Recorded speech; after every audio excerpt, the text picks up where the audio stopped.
আল্লাহ যারা খাস বান্দা, প্রিয় বান্দা, তারা ঘুমায় কম, খায় কম, কথা কয় কম। আল্লাহর ওই বুজুর্গ বান্দা বলে, আমি রাত্রবেলা ইবাদত করতে করতে আমার সকালে একটু ঘুম ঘুম ভাব লাগছে।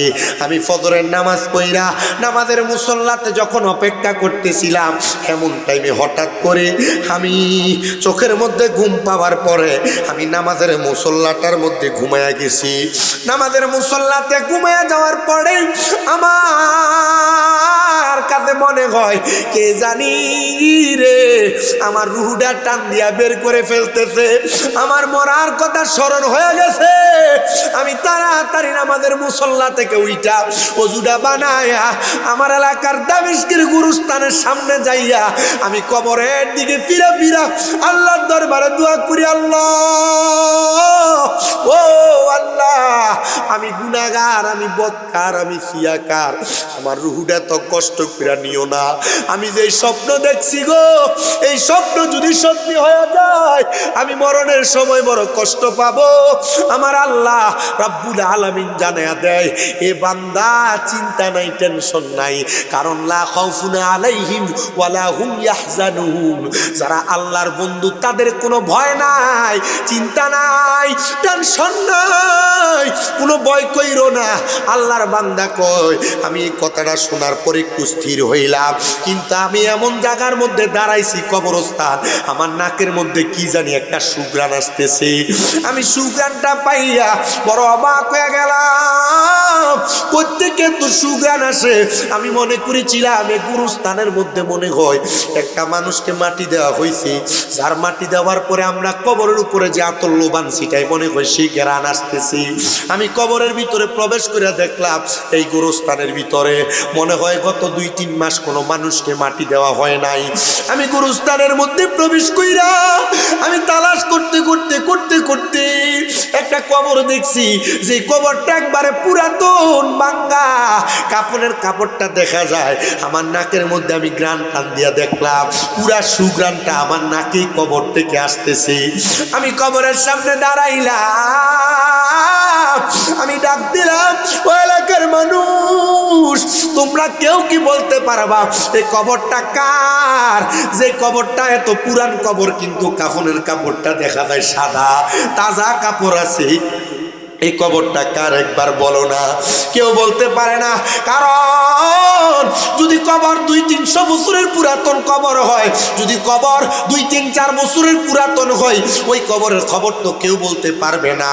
এবার এলাকার একজন বৃদ্ধ বয়োজ্যেষ্ঠ মানুষ, উনি যখন রাস্তা দিয়ে হাইটা যায়, ওই ইমাম ডাক দিয়া বলে, হুজুর, ও মুরব্বী আব্বা, আপনি বলেন না, বলেন না, বলেন না, এই গুরুস্থানটার মধ্যে যে কবরটা ভাঙ্গা, এই কবরটা কার আপনি কি বলতে পারবেন নাকি?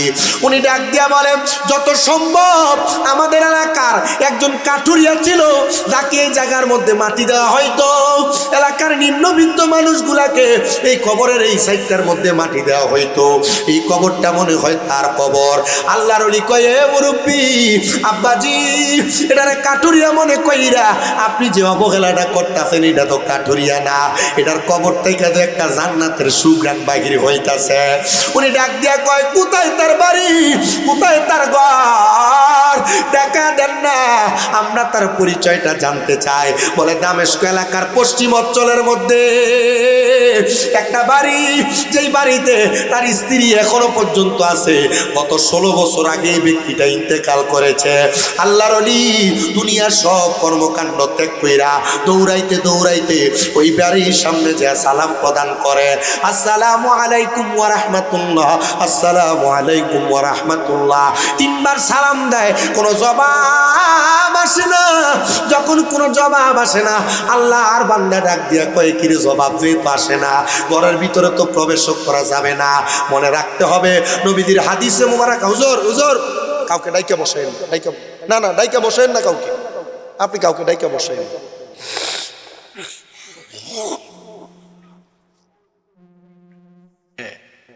কাউকে ডাইকা বসানোর দরকার, কারণ এটা জান্নাতের বাগান। আমি আমার জীবনে কোনো মাহফিলে কাউকে ডাইকা বসাই।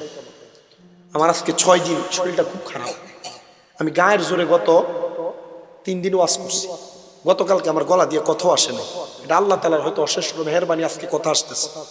গতকালকে আমি জোহরের নামাজের পরে নিজে নিজে কাঁদছি, আল্লাহ আমার গলা দিয়ে কথা আসতেছে, কেন এমন হচ্ছে আমি বুঝতেছি। আল্লাহর কাছে দোয়া করছি, আল্লাহ আজকে যদি আমার মাহফিলটা মিস হয় ভালোই। আমি মাহফিলে রওনাও দিছি, বিশ্ব রোড পারে একটা চাঁদপুর আছে, ওই জায়গায় যাওয়ার পরে আমি মাহফিল কমিটিতে কল দিয়ে খোঁজ দিচ্ছি যে ভাই আমি তো আসতেছি, কোন দিকে যাবো? হুজুর কই আইয়ে না ফোন মাহফিলে?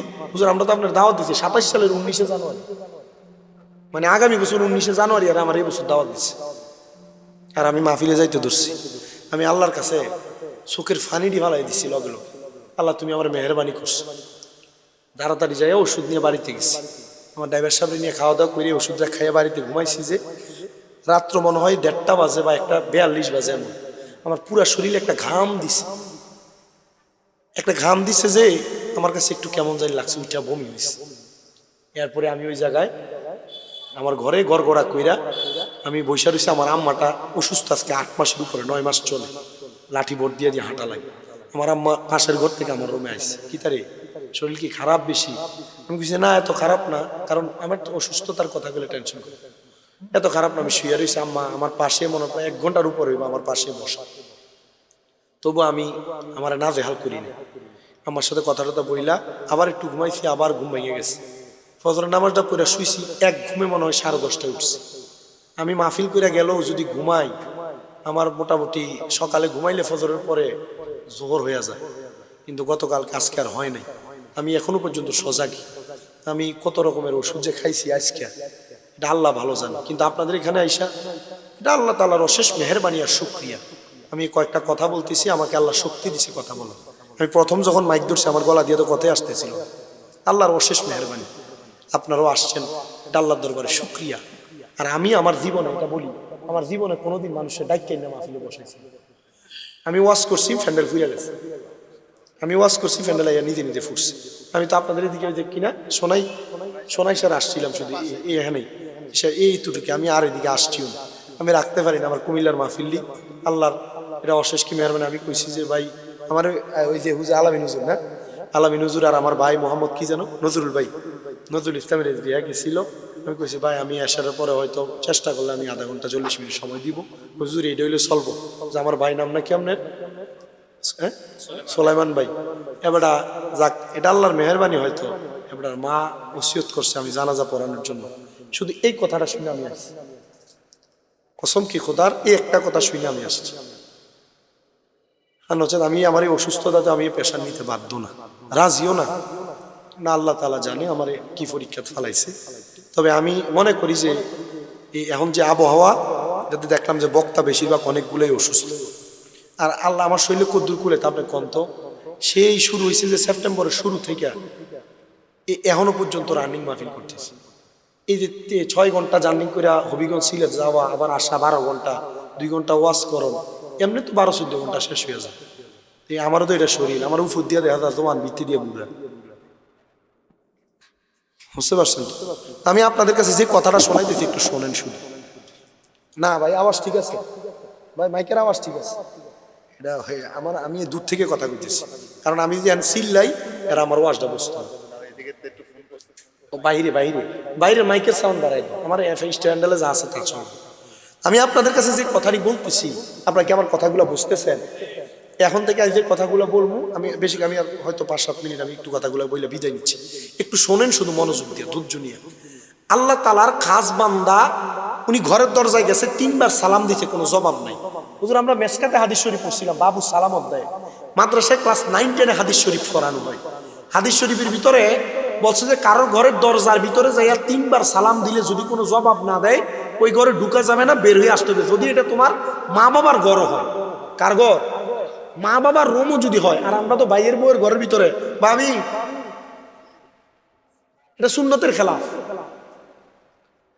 আল্লাহর বুজুর্গ বান্দা সালাম প্রদান করেছে কিন্তু প্রবেশ করে নাই, ফিরে চলে যাচ্ছে, কারণ ঘরের মধ্যে প্রবেশ করার অনুমতি আসে নাই।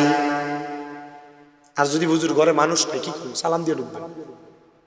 যদি কোনো খারাপ জিন ভূত থাকে ফালাইব, মারহাবা কোন। হ্যাঁ এখন আজকে ওয়াজ শুনে বাজছে সালাম দিলে বেরিয়ে বেরিয়ে দুষ্ট, আজকে সালাম দিয়ে কোন দিয়ে চান উঠছে কথা কয় না বেটি নিজেও দেয় না জামাই দেয় এটারও পছন্দ করে বলুক আমরা যেন সালাম দিয়ে যেন আমাদের নিজের ইমান আর নিজের আমলটারে ঠিক রাখি আর নসেত মরার সময় জিব্বায় কামড় দিয়ে মরে যাবেন টের পাইতেন মরার সময় প্রস্রাব পায়খানা করতে করতে মরবেন এই আমল আখলাক না থাকার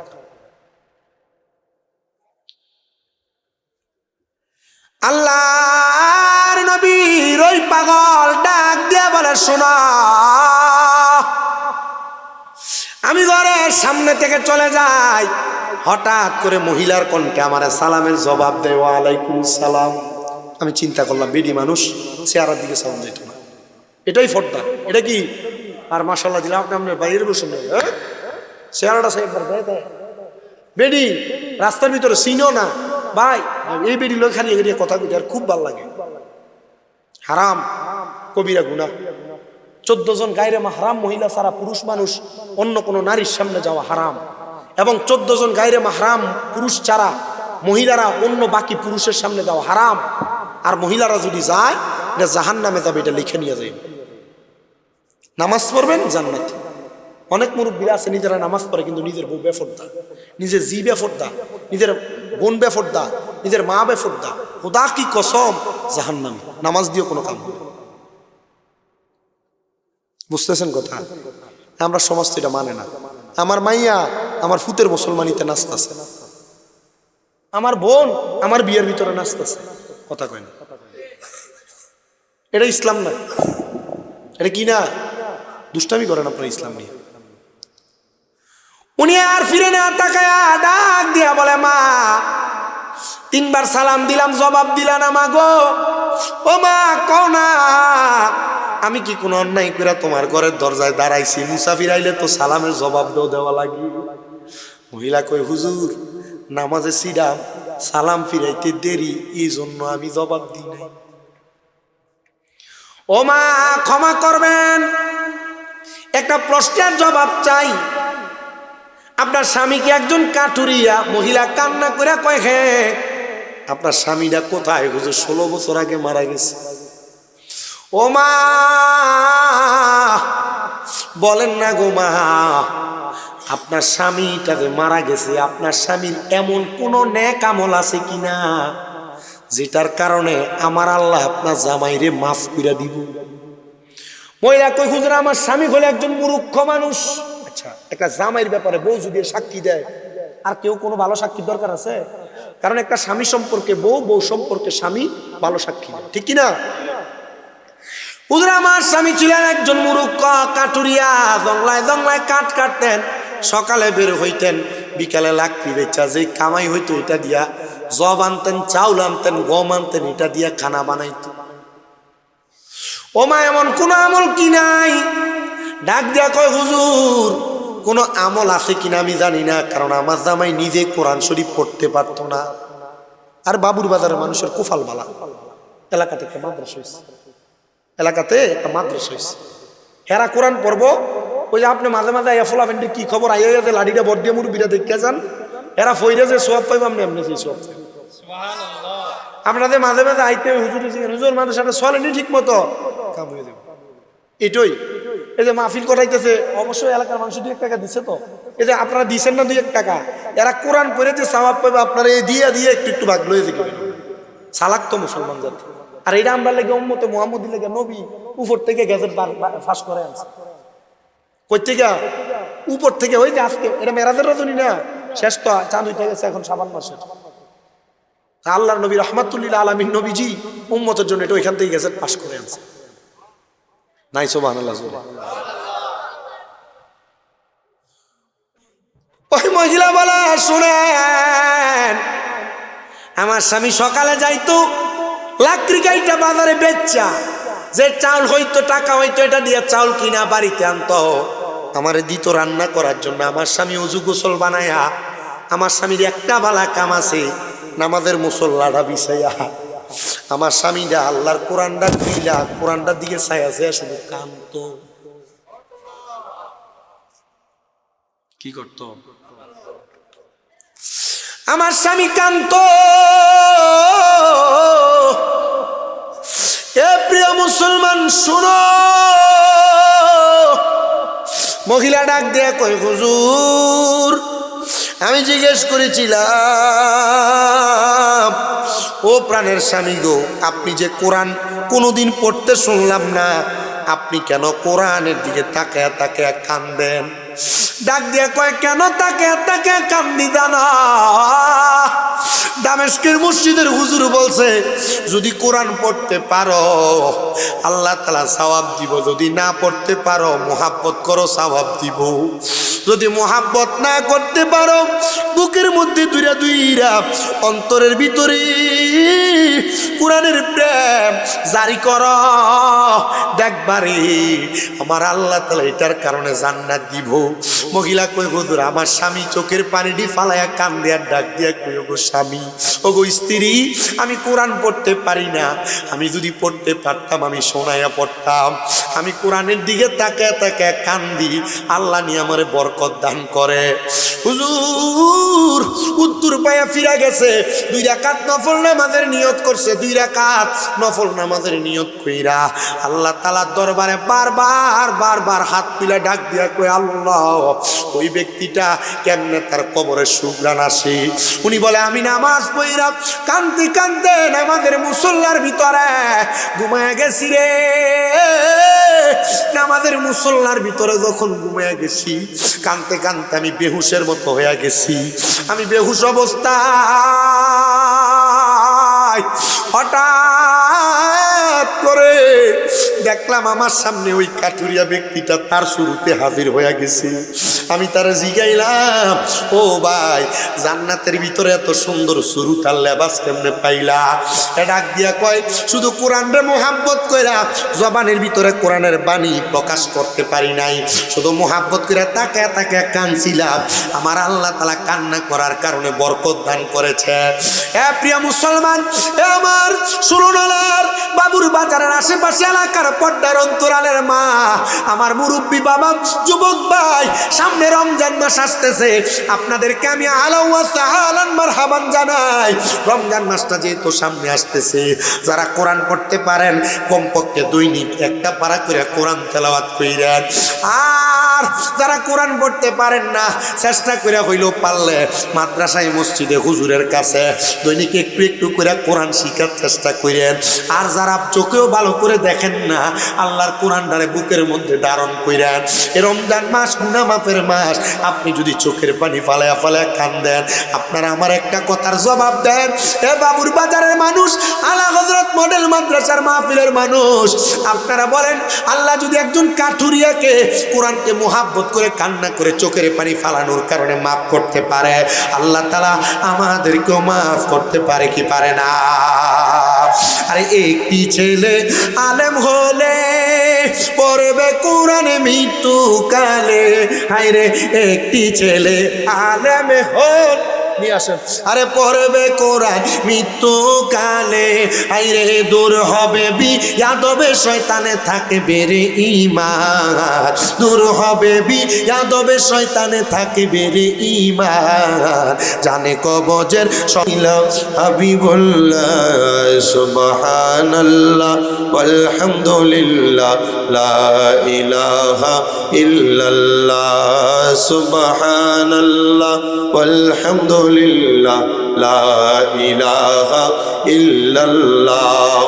আল্লাহ সর্ব শক্তিমান, বান্দার প্রতি দয়াবান, আল্লাহ সর্ব শক্তিমান, বান্দার প্রতি দয়াবান, তিনি মোদের ইমানের ইমান, যিনি মোদের ইমানের ইমান, দয়াল নবী পাক সুবহান সুবহানাল্লাহ ওয়ালহামদুলিল্লাহ লা ইলাহা ইল্লাল্লাহ সুবহানাল্লাহ ওয়ালহামদুলিল্লাহ লা ইলাহা ইল্লাল্লাহ। বন্ধু নামাজ রোজা ছাইরো না, মা বাবার খেদমত ছাইরো না, নবীর দরুদ হইল না, বলেন নবীর দরুদ হইল না, নবীও তোমায় ভুলবে না। সুবহানাল্লাহ আলহামদুলিল্লাহ লা ইলাহা ইল্লাল্লাহ লা ইলাহা ইল্লাল্লাহ মুহাম্মাদুর রাসূলুল্লাহ সাল্লাল্লাহু আলাইহি ওয়াসাল্লাম। একটা জবানও বন্ধ নাই, মুহাব্বতের আওয়াজে উচ্চ কণ্ঠে জবান ছেড়ে দিয়ে জোরে জোরে আল্লাহ তাআলার ইসমে জাতের জিকির করি। আল্লাহ আল্লাহ আল্লাহ আল্লাহ আল্লাহ আল্লাহ আল্লাহ আল্লাহ আল্লাহ আল্লাহ আল্লাহ আল্লাহ আল্লাহ আল্লাহ আল্লাহ আল্লাহ আল্লাহ আল্লাহ আই মোহাম্মদ কামলিওয়ালা আই রে আমার বুকে আই মাশাআল্লাহ আল্লাহ আল্লাহ আই মোহাম্মদ কামলিওয়ালা আই রে আমার বুকে আই মারহাবা আল্লাহ আল্লাহ আল্লাহ আল্লাহ। কান্দে তোমার এই পাগল নবী, কান্দে তোমার পাগলেরা, শান্তি দেন আমার কলি জানাই আই মোহাম্মদ কামলিওয়ালা আই রে আমার বুকে আই মারহাবা আল্লাহ আল্লাহ আল্লাহ আল্লাহ।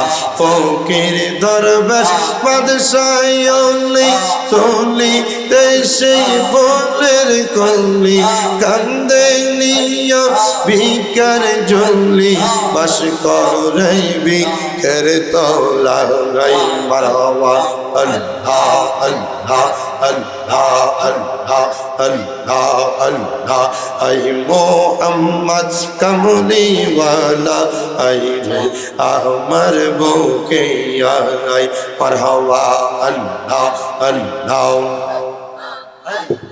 কত জনে বলে মোরে এই জগতে আপন কে ববে, যদি পাইতে চাও গো তারে আপন সোনার মদিনায় আই মোহাম্মদ কামলিওয়ালা আই রে আমার বুকে আই মারহাবা আল্লাহ আল্লাহ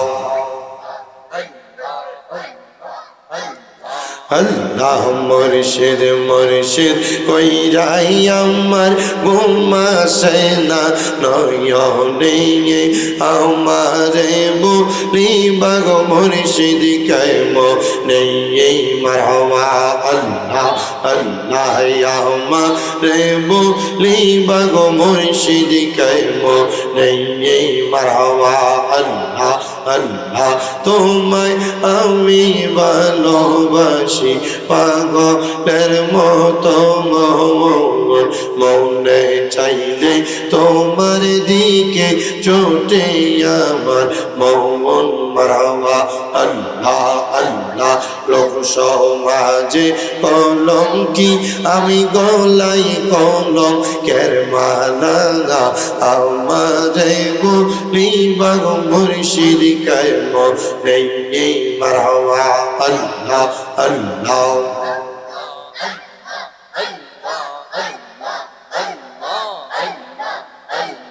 জবান খুলে কদম ডালে বৈশা দইয়া বাজাও নামের বাগাসি মারহাবা আল্লাহ আল্লাহ। সুর শুনিয়া পাগল হইয়া চুইটা চুইটা আসি বাজানো আমার মুর্শিদ দয়া তোমারে দেখিবা আর মনে লয় মারহাবা আল্লাহ আল্লাহ। তোমারে না দেখলে আমার মনে লাগে ভয় বাঁধানো আমার মুর্শিদ দয়া বলো তোমারে দেখিবা আর মনে লয় মারহাবা আল্লাহ আল্লাহ লা ইলাহা ইল্লাল্লাহু মুহাম্মাদুর রাসূলুল্লাহ সাল্লাল্লাহু আলাইহি ওয়াসাল্লাম আল্লাহুম্মা আমিন আল্লাহুম্মা আমিন আলহামদুলিল্লাহি রাব্বিল আলামিন আসসালাতু ওয়াসসালামু আলা রাসূলিল কারীম রব্বানা যালামনা আনফুসানা ওয়া ইন লাম তাগফির লানা ওয়া তারহামনা লানাকুনান্না মিনাল খাসিরিন ও দয়াল আল্লাহ একটু রহমতের নজর কইরা তাকিয়া দেখেন গো আল্লাহ আজকে এই কুমিল্লা জেলার অন্তর্গত বুড়িচং থানাধীন 16 নং বালু বাবুর বাজার মাদ্রাসা মাঠ প্রাঙ্গণে আলা হযরত মডেল মাদ্রাসার উদ্যোগে বাৎসরিক ওয়াজ ও দোয়ার মাহফিল সাজাইয়া আমার সঙ্গে হুফাজে কোরআন দাড়ি পাকা মুরব্বী বাবারা যুবক নওজোয়ান ভাইয়েরা ছোট ছোট মাসুম বাচ্চারা পর্দার অন্তরালের আমার কত মা বোনেরা আল্লাহ জীবনের গুনার কথা স্মরণ কইরা আমিন আমিন কইরা দুইটা হাত বাড়ায় আল্লাহ যার হাত তোমার দরবারে মায়া লাগে পছন্দ হয় ওই হাতের উসিলায় আমরা প্রত্যেকের জীবনের গুনাহ তুমি আল্লাহ ক্ষমা কইরা দাও আল্লাহ তুমি যদি আমরারে মাফ কইরা দাও আল্লাহ কারোর কাছে কোনো জবাবদিহিতা করা লাগবে না যদি রহমত দিয়া ভরপুর কইরা দাও আল্লাহ তোমার রহমতের কোনো কমতি হবে না তোমার রহমানুর রহিম নামের খাতিরে আমরা প্রত্যেকের জীবনের গুনাহ মাফ করে দাও আল্লাহ ও দয়াল গো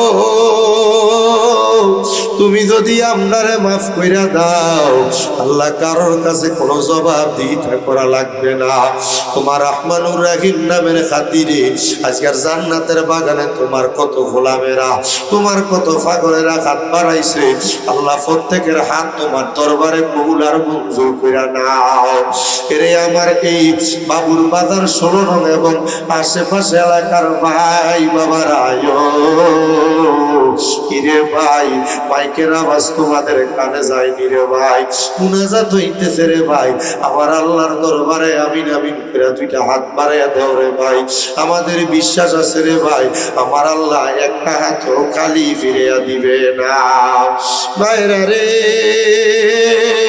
এই দুনিয়ার জমিনের রং তামাশা একদিন থাকবে না আর কতকাল দোকান পাটে আড্ডাবাজির মধ্যে সময় কাটাইবা মুনাজাত হইতেছে রে ভাই আসুন রে আল্লাহর দরবারে আমিন আমিন করে যদি দুইটা হাত বাড়াইয়া দাও আমাদের বিশ্বাস আছে আমরার মুনাজাত আমার আল্লাহ খালি ফিরিয়া দিবে না এই আমার এই এলাকার মা বোনেরা গো কি গো মা মাইকের আওয়াজ তোমাদের কানে যায়নি গো মা মুনাজাত হইতেছে গো মা আমিন আমিন কইরা আল্লাহর দরবারে দেও না দুইটা হাত বাড়াইয়া আমরার বিশ্বাস আছে গো মা আমার আল্লাহ একটা হাতও খালি ফিরিয়া দিবে না মারা গো তোমরা তো এই এলাকার নাইরি না গো মা একদিন আসছিলা লাল রঙের বেনারসি শাড়ি পইরা আরেকদিন চলে যাইবা সাদা মার্কিন কাপড় পরিয়া তোমরার মতো কত মা বোনেরা জানি গো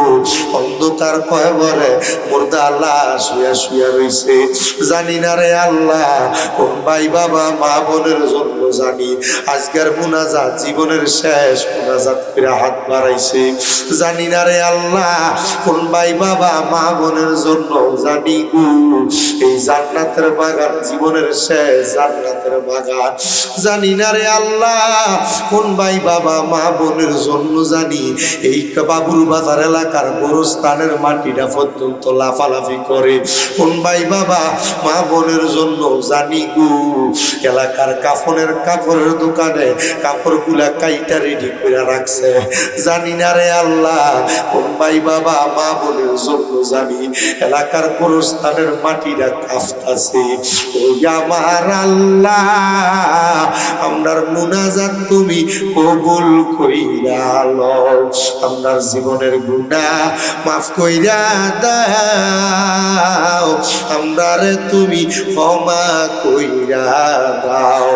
আল্লাহ, আজকের মুনাজাতে কে জানি হাত বাড়াইছে, কার জানি জগতের মধ্যে আব্বা নাই, যেই বাবা রিক্সা চালাইয়া মাটি খাইটা মাথার গাম পায়ে ফালাইয়া পরের বাড়িতে বদলার কাজ কইরা সন্তানরে মানুষের মতো মানুষ করার জন্য আব্বার অন্তরে পানি বানাইছে গো আল্লাহ, এমন আব্বা যাদের কবরে আব্বার কবর না যাত্রে ফয়সালা কইরা দাও আল্লাহ। কে জানি গাত বাড়াইছে, কার জানি জগতের মধ্যে মা নাই। আল্লাহ, যেই মা 10 মাস 10 দিন আমরারে গর্ভে ধারণ করছে, সন্তানের প্রসব বেদনা সহ্য করতে মার বড় কষ্ট হয়েছে আল্লাহ, মাঘ মাসের শীতের দিনে বিছানার ডান দিকে প্রস্রাব করে দিলে মা টান দিয়া সন্তানটারে বাম দিকে নিত, বাম দিকে প্রস্রাব করে দিলে মা সন্তানটারে তুইলা নিজে ভিজা জায়গায় ঘুমাইয়া সন্তানটারে শুকনা জায়গার মধ্যে ঘুমলো হয়তো। ও দয়াল, এমন মা যাদের কবরে আমার কবর জান্নাতের বাগান বানিয়ে দাও, যাদের মা বাবা বেঁচে আছে হায়াতে তৈয়বা নসিব করে দাও। অনেক আছে মা অসুস্থ, আল্লাহ পরিপূর্ণ সুস্থতার নিয়ামত দান করে দাও। আমার মাও আজকে 8 মাসের উপর অসুস্থ, বিছানায় শোয়া, আল্লাহ তুমি আমার মায়ের সুস্থতার নিয়ামত দান করো।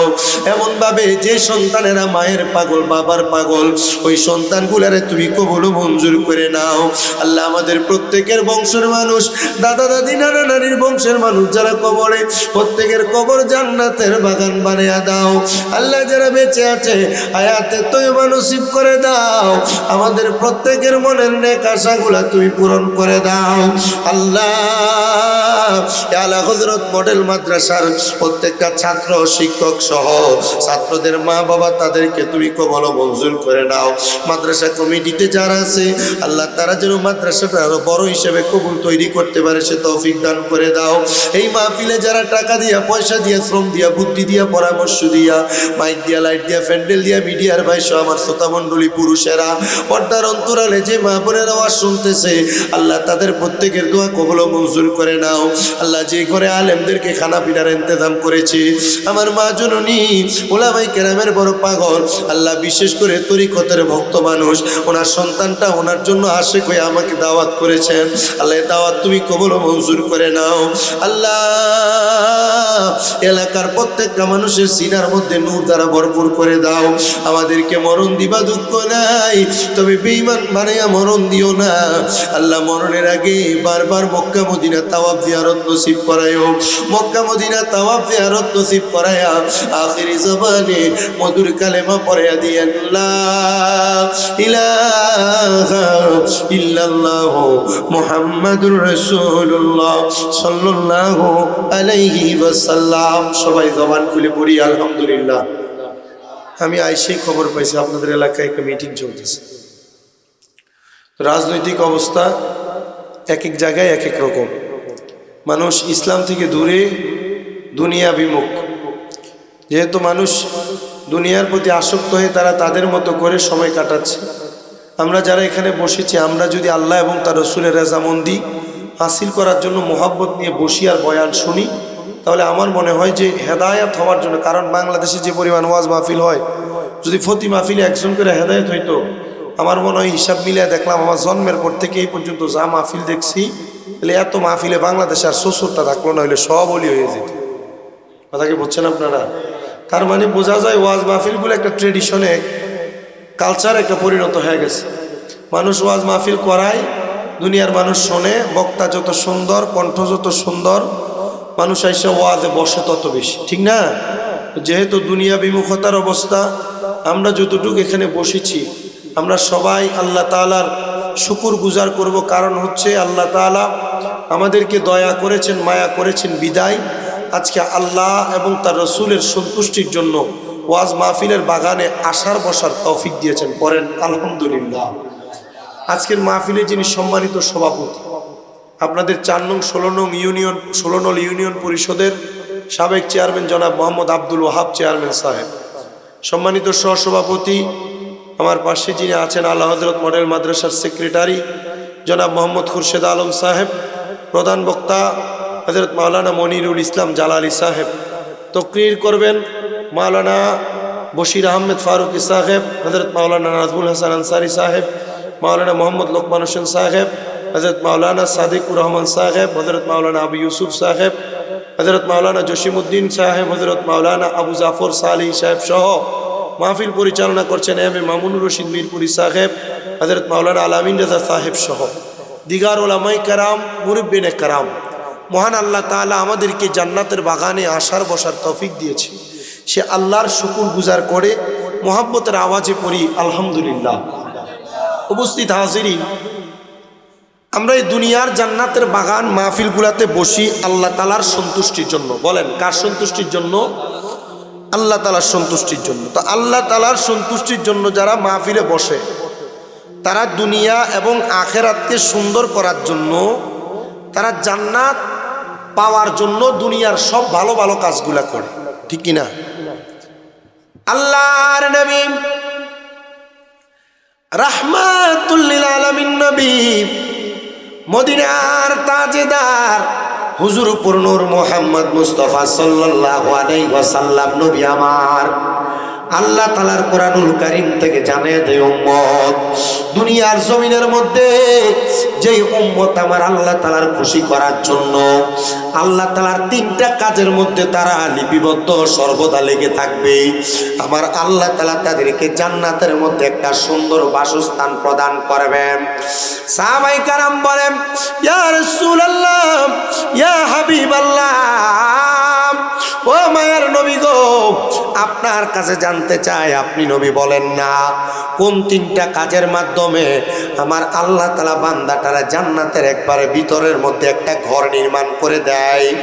নবী আমার জানায়া দে উম্মত, উম্মত রে, দুনিয়ার জমিনের মধ্যে আল্লাহর কোন বান্দা যদি আল্লাহ তাআলার কাছে সিজদার মধ্যে অবনত হয়ে যায়, নামাজের মধ্যে দাঁড়ায়া সুবহানা রাব্বিয়াল আলা, সুবহানা রাব্বিয়াল আলা, সুবহানা রাব্বিয়াল আলা বলে আমার আল্লাহর কাছে তার মস্তকটাকে অবনত করে নিজেকে আল্লাহর কাছে একবারে বিলীন করে দেয়, আমার আল্লাহ তাআলা ওই বান্দাটারে জান্নাতি বান্দা বানায়া দেয়।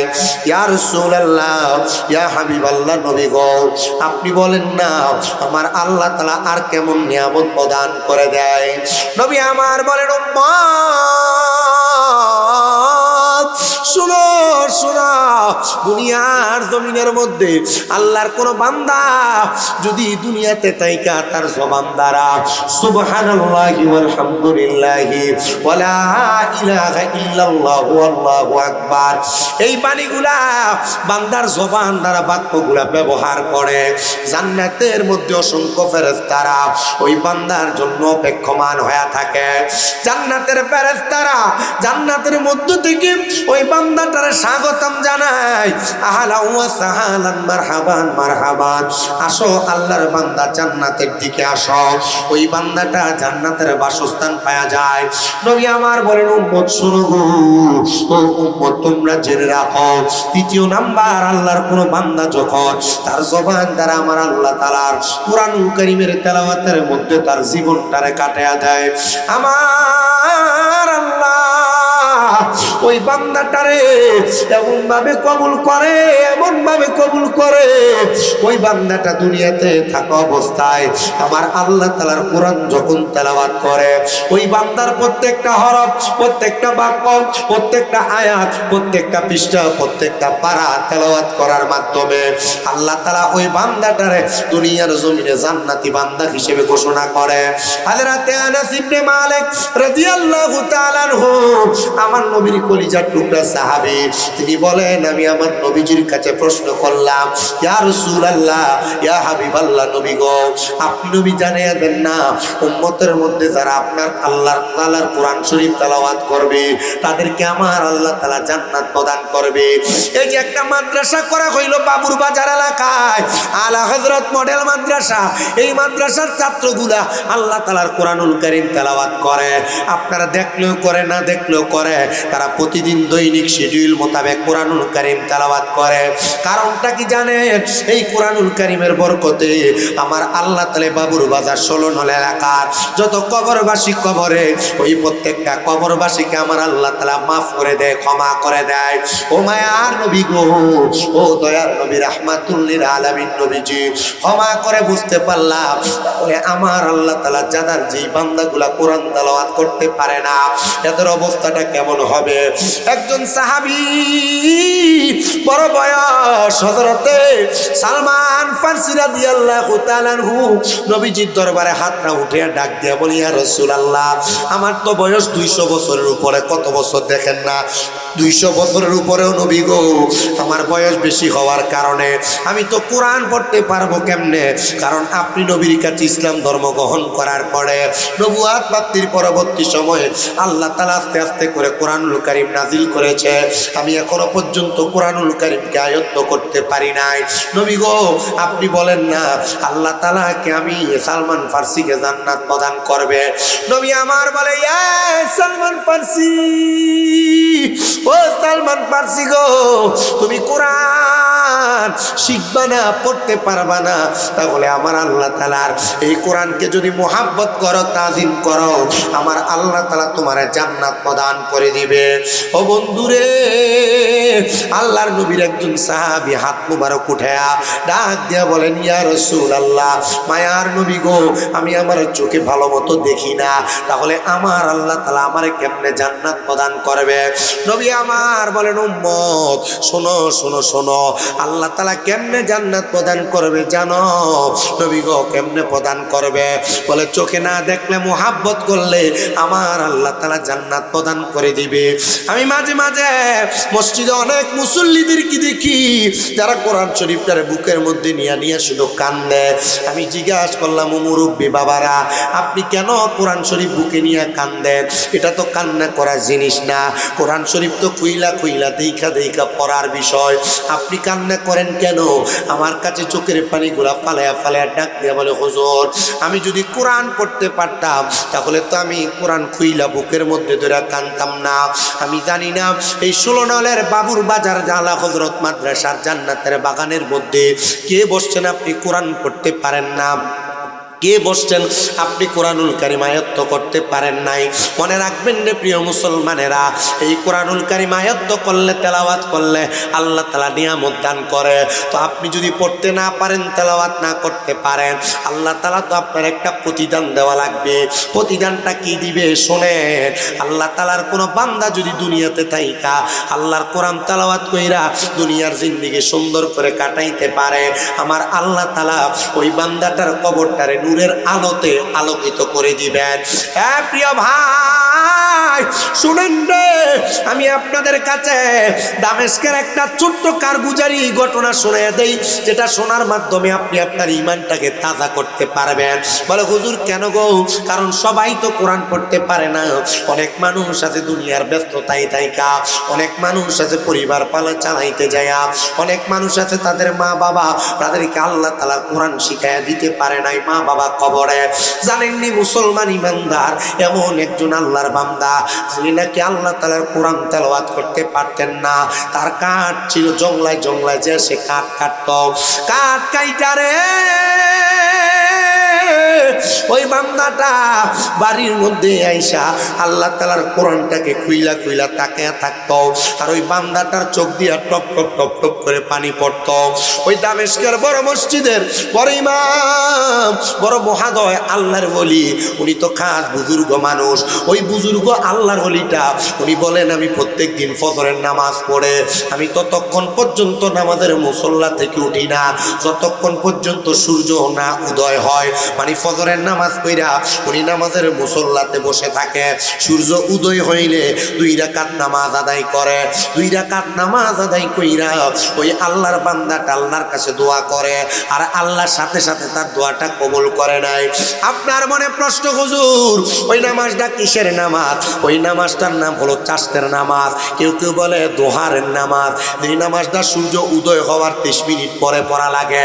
এই নামাজটা আমার নবীও পড়তেন। মেশকাতুল মাসাবি হাদিসের কিতাবের বাবু সালাত অধ্যায়ে আমার নবীজির হাদিসে মুবারাকা সাহাবায়ে কেরাম বলে আমরা নামাজ পড়ে বের হয়ে যাইতাম, কিন্তু আমরা তাকায় দেখতাম আমার নবীজি মসজিদে নববীর মধ্যে বসে থাকেন। নবীজি সূর্য উদয় হওয়ার আগ পর্যন্ত মসজিদ থেকে বের হন না, নামাজের মুসল্লা ত্যাগ করেন না। নবীজি নামাজের মুসল্লার ভিতরে 2 রাকাত নামাজ আদায় কইরা তারপর আমার নবী বের হইতেন। প্রিয় মুসলমান, এ বাবুর বাজার এলাকার মানুষ, এ বুড়িচং ষোলনলের মানুষ, আল্লাহর ওই বুজুর্গ বান্দা বলে আমি আগের দিন রাত্রবেলা ইবাদত করতে করতে আমি ইবাদতের প্রতি মনোযোগী ছিলাম। আমি যখন ইবাদতের মধ্যে মনোযোগী ছিলাম আমি দুনিয়ার জমিনের মধ্যে আর ঘুমের কথা চিন্তা করি নাই, কারণ আল্লাহর যারা খাস বান্দা তারা রাত্রবেলা বেশি ঘুমায় না। আল্লাহর যারা প্রিয় বান্দা তারা রাত্রবেলা বেশি ঘুমায় না, তারা বেশি খায় না, তারা বেশি কথা বলে না। নবী গো কেন বলে না? বলে তারা আল্লাহর সঙ্গে কথা বলতে চায়, তারা দুনিয়ার কোনো কথা বলতে চায় না।